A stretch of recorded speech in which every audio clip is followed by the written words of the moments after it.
Bonjour, nous allons nous retrouver dans cette vidéo pour programmer l'algorithme de Dijkstra. Donc cette vidéo est la suite d'une vidéo précédente dans laquelle j'expliquais le principe de cet algorithme. Donc si vous ne l'avez pas vu avant, il faut la voir. Donc je vous la mets en description, je vous mets le lien de la vidéo en description, ainsi que dans les fiches. Donc nous allons maintenant programmer cet algorithme de Dijkstra. Donc, alors j'ai chargé donc des bibliothèques dont on utilisera plus tard, donc NumPy et le temps. Donc, tout d'abord, on va utiliser ici des données qui sont issues du métro parisien. Donc déjà, un grand merci à, à l'auteur dont j'ai mis le lien vers son travail, euh, parce que c'est son travail que l'on va utiliser pour tester notre algorithme de Dijkstra sur des vraies données, ou les données sur un graphe, comme le graphe A7 sommet qu'on avait vu dans la précédente vidéo. Et donc, il y a deux fichiers que vous pouvez évidemment retrouver sur le site, et les liens seront dans la description. Donc, tout d'abord, nous allons charger un dictionnaire. Donc, cette commande-là, elle permet que D vaille le dictionnaire du métro de Paris. Qu'est-ce que ça veut dire le dictionnaire? C'est-à-dire qu'à chaque arrêt, on va associer un numéro. En fait, c'est le numéro dans l'ordre alphabétique de la station en question. Et ensuite, nous allons avoir besoin d'une deuxième information, c'est la matrice. Donc pareil, nous chargeons la matrice grâce à cette commande-là, donc ce ne sont pas des commandes forcément à connaître. Et donc c'est la matrice des distances entre deux stations de métro qui sont voisines l'une de l'autre. Donc ça veut dire qu'il y a un métro qui permet d'aller de la station A à la station B sans arrêt intermédiaire. Donc on va regarder ça sur un exemple. Donc j'ai mis dans la commande print len2d. Donc len2d, c'est combien il y a d'arrêts dans le métro, combien de noms de stations différentes. Donc des crochets va-vin entre guillemets. Donc pourquoi entre guillemets? Parce que les arrêts sont des chaînes de caractères. Donc il faut indiquer que ce sont des chaînes de caractères avec les guillemets. Donc ça va renvoyer le numéro de la station va-vin. Pareil, D raspail va indiquer le numéro de la station raspail. Et M crochet D crochet va-vin virgule D raspail, ça va nous indiquer le temps qu'il faut pour aller de la station va-vin à la station raspail. Donc va-vin et raspail, ce sont des chaînes de caractères. Mais ici, M, c'est une matrice. Donc pour accéder à une matrice, pour accéder au quotient d'une matrice, il faut un numéro de ligne et un numéro de colonne. Ici, c'est pas va-vin, parce que va-vin, c'est pas un numéro de ligne, mais c'est D crochet va-vin qui nous donne le numéro de ligne à laquelle correspondent les temps de parcours partant de va-vin. Et D de raspail, pareil, ça donne le numéro de la station numéro raspail. Et donc si on exécute, donc on voit len de D 371, donc il y a 371 arrêts de métro. Donc ici, il y en a plus que dans le métro parisien parce que les stations où il y a plusieurs lignes de métro comptent comme double ou triple, parce qu'il y a une station de métro, un arrêt de métro différent par ligne. Donc D de Vavin vaut 361, donc visiblement, il y a le numéro de la station Vavin, c'est 361. Donc c'est normal parce que Vavin, c'est vers la fin de l'ordre alphabétique. 292 pour Raspail, pareil, c'est plutôt vers le fond de l'ordre alphabétique. Et 38, c'est considéré comme le temps qu'il faut pour aller de Vavin à Raspail. Alors, ce pas les vrais temps de la RATP, ce sont des temps approchés. Bon, ça fera l'affaire. Donc ça, c'est pour comprendre comment fonctionnent les données. Ensuite, nous allons utiliser une fonction qui va nous donner la liste des voisins. Donc pour avoir la liste des voisins, il nous faut le dictionnaire pour avoir les noms des arrêts, M, la matrice, et ici on va donner la liste des sommets, la liste des voisins d'un certain sommet. Donc, sommet est un paramètre. Donc ça va renvoyer la liste des voisins de sommet dans le graphe. Alors comment on fait pour tester si quelque chose est un voisin? Eh bien on teste en regardant si le coefficient de la matrice est strictement positif. Parce que s'il y a une arête qui relie sommet à voisin, eh bien, la valeur de l'arête est strictement positive. S'il n'y a pas d'arête, par convention, dans la matrice, ici, le coefficient vaut 0. Donc je fais la liste de tous les voisins qui sont des clés du dictionnaire si on peut aller de sommet à voisin, autrement dit, si si le coefficient de la matrice est strictement positif. Mais rappelez-vous que sommet et voisin, ils sont des noms d'arrêt. Donc si j'ai une matrice, il ne faut pas que je mette M crochet sommet virgule voisin, mais il faut que je mette D de sommet, c'est-à-dire le coefficient de ligne qui correspond à sommet, et D de voisin, le coefficient de colonne qui correspond à voisin. Remarquez qu'ici, ce sont des matrices NumPy, ce ne sont pas des listes de listes, donc c'est crochet, l'indice de ligne, virgule, l'indice de colonne. Voilà, et je renvoie cette liste. Et donc pour faire un essai, donc je fais liste de voisins, donc j'indique pour quel dictionnaire, pour quelle matrice et pour quelle station, ici Raspail. Et si je tente ça, ici j'ai trois stations. Alors, Raspail, c'est une station qui est sur la ligne 4. Et effectivement, si vous regardez une carte, il y a deux arrêts. L'arrêt d'avant, c'est d'Enfer Rochereau, et l'arrêt d'après, c'est Vavant. Alors, je dis avant ou après, suivant le sens dans lequel vous prenez votre métro. Et si vous remarquez là, il y a un Raspail 1. Pourquoi il y a un Raspail 1? Parce que Raspail, la station Raspail, elle passe aussi sur la ligne 6. Et donc là, ça vous dit que de Raspail, la station de métro Raspail de la ligne 4, vous pouvez aller à la station Raspail de la ligne 6, il suffit de marcher. Donc en fait, elles sont bien voisines, pas dans le sens où on peut les joindre de l'un à l'autre par un métro, mais dans le sens où on peut marcher, on peut changer de quai pour aller de la ligne 4 à la ligne 6. Voilà. Donc c'est ça qui c'est cet aspect-là des choses qui va me faire pas faire qu'on va pouvoir changer de métro quand on cherche le plus court chemin. Ensuite, on se rappelle que pour dans l'algorithme de Dijkstra, à chaque étape, on doit chercher le sommet non traité dont la valeur dans le dictionnaire est minimale. Alors ici, le dictionnaire, je l'ai appelé 10, le dictionnaire des distances, et pas D, parce que D, c'est déjà le dictionnaire qui a un arrêt de métro, mais c'est son numéro. Donc, je vais donner un autre nom, donc 10, 10 pour distance. Alors, c'est un calcul de minimum. Ça, on a déjà vu dans une vidéo précédente comment faire des calculs de maximum. Donc, il faut être à l'aise avec la stratégie. Donc, si vous n'êtes pas à l'aise à ça, il y a une vidéo, allez la voir. Encore une fois, le lien dans la description. Là, on va programmer ce minimum. Alors, pour parcourir euh, tous les sommets, eh ben, on va faire for sommet in 10. Donc 10, c'est un dictionnaire dont les clés sont les sommets. Et moi, sur ces sommets, je veux deux choses. Je veux d'une part que le sommet ne soit pas traité. Donc T, c'est la liste des sommets que j'ai déjà traités.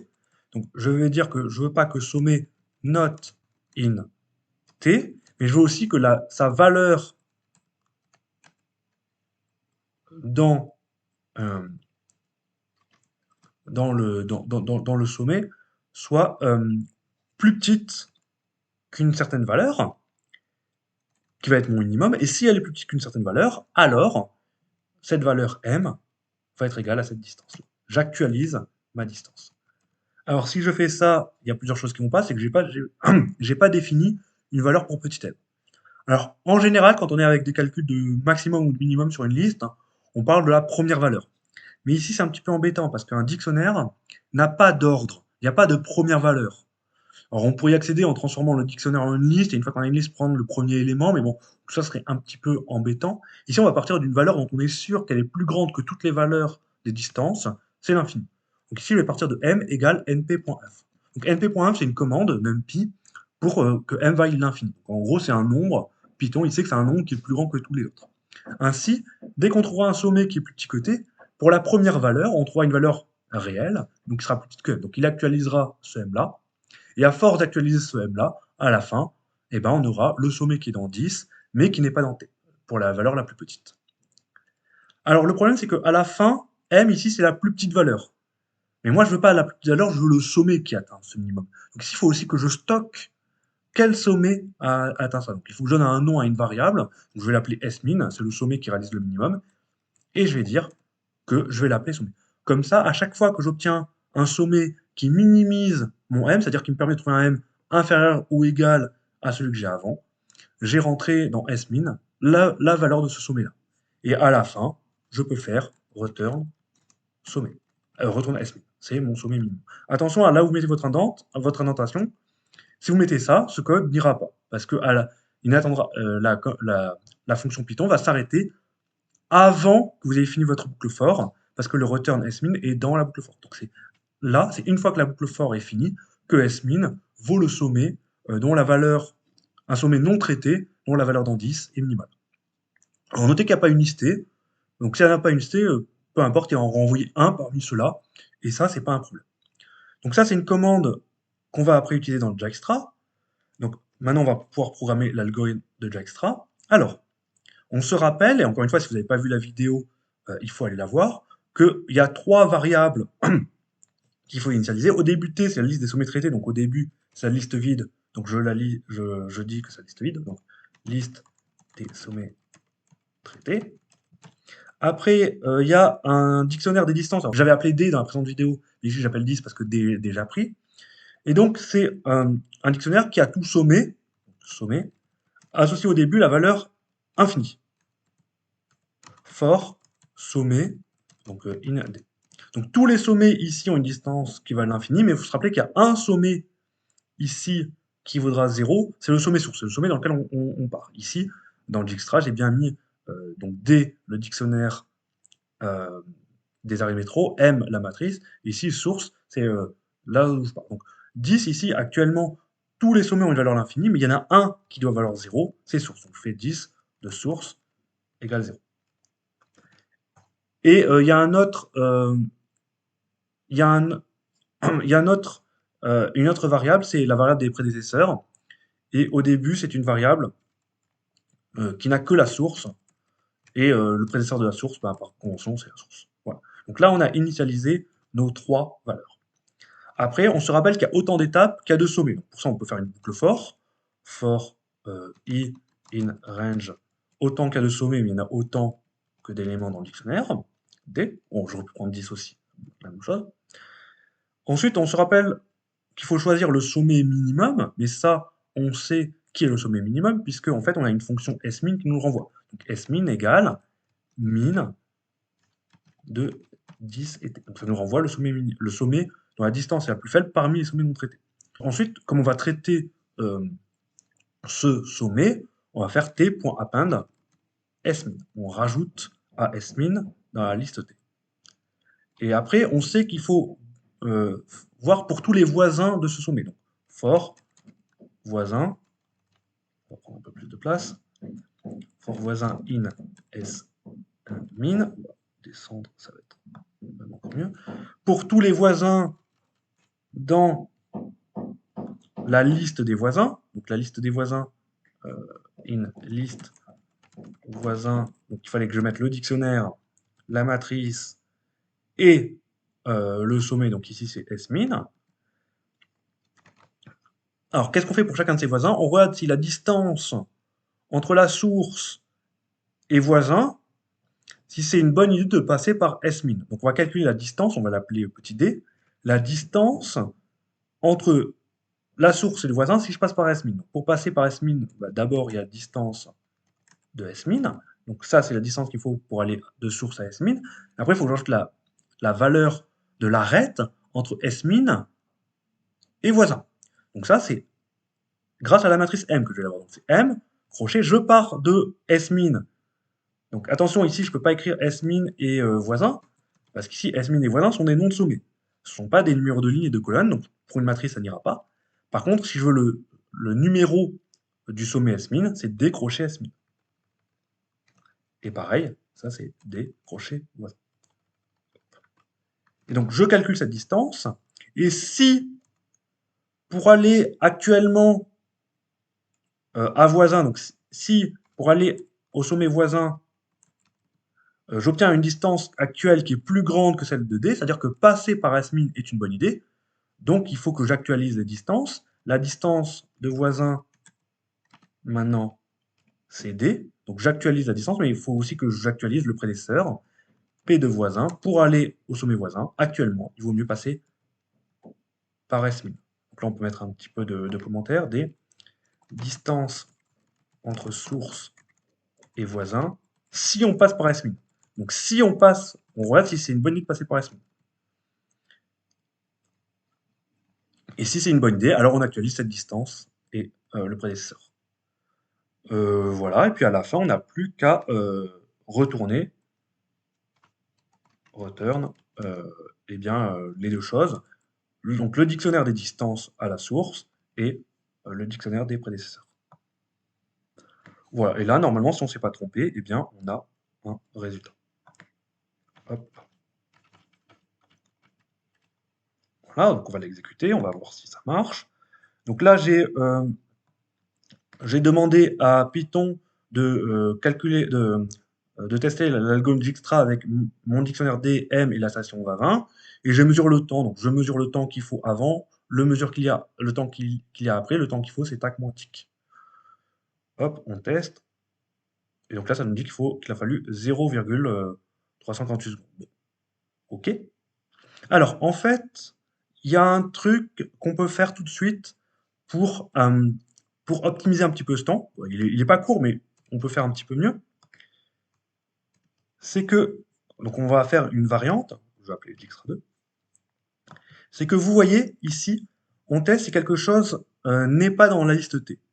Mais si une liste a 1000 éléments, si vous voulez vérifier que c'est pas un des 1000 éléments, il va falloir les passer tous en revue. Et s'il y a 1 million d'éléments, il y aura donc 1000 fois plus d'étapes. Et s'il y a 1 milliard d'éléments, il y aura encore 1000 fois plus d'étapes que quand il n'y en avait qu'un million. Donc ça, c'est quelque chose qui prend du temps. Il y a quelque chose qui nous permet de gagner du temps, c'est au lieu d'avoir une liste, c'est d'avoir un dictionnaire. Donc si à la place de définir une liste, ici, je définis un dictionnaire vide, et si à chaque étape, au lieu de rajouter à une liste, je rajoute la clé dans le dictionnaire smin égale, n'importe quoi, on peut dire par exemple smin, et ben ça me donne le même algorithme, sauf que maintenant ici, T c'est un dictionnaire. Dictionnaire dont les clés sont les sommets traités. Et si je fais ça, et ben vous voyez, j'ai quasiment le même algorithme, et je peux faire un petit copier-coller. Je vais faire un petit copier-coller du temps d'exécution. Tac. Hop. Et donc là, je vais appeler la fonction Dijkstra 2. Et on va voir si ça me prend moins de temps. Donc ça, c'est exécuté. Ça s'exécute.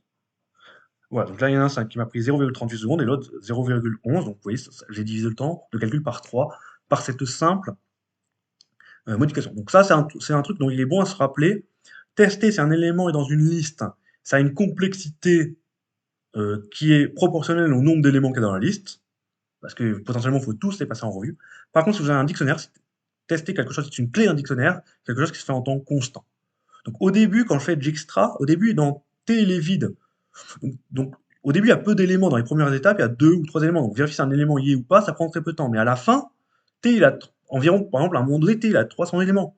Donc quand vous tombez sur une station de métro qui n'est pas encore dans T, pour le vérifier, il faudra 300 étapes.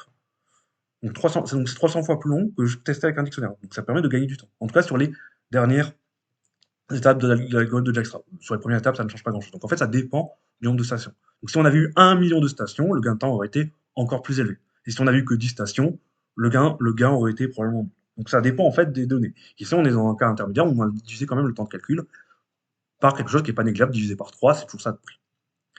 Alors, maintenant, il nous reste une dernière chose à faire, c'est calculer l'itinéraire. Parce que là, pour l'instant, on sait que Dijkstra, ça va nous renvoyer le dictionnaire pour lequel des distances entre va-vin et n'importe quel arrêt.